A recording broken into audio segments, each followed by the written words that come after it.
Blando, toka niingie kwenye mahusiano na wewe hujanifanyia kitu chochote cha muhimu. Kwa hiyo nakuomba tuachane, sitaki mahusiano na wewe.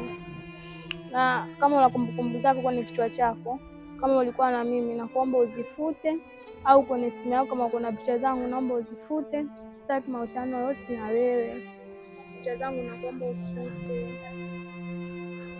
Oh. Kwa unamaanisha kwamba umesahau yote niliyoyafanya au kumefikia huo mwafaka kusema kwamba tuachane. Okay, sawa. Mimi mangapi nimefanya kwako? Toka hapo darasa la 7 mpaka form 2 mimi nakusomesha. Wewe unategemea nini sasa? Unategemea nini? Unategemea nini? Au unataka nifanye nini kwenye maisha yako? Nimefanya mangapi wewe kwako? Okay, sawa, nimekubali. Wewe na Mungu hakupanga kwamba mimi ni ana. Sitakusumbua tena. Hata namba yako pia nitafuta. Lakini umeniumiza mimi. Kwa nini lakini? Kwa nini? Nilitoa machozi kwa ajili yako kupata wewe, nasema asante Mungu nimekupata wewe. Kwa nini lakini? Nimebeba hela za wazazi kukusomesha wewe.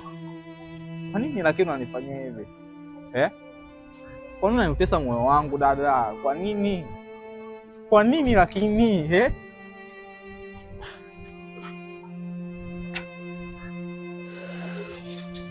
Sawa. Ya Mungu mengi.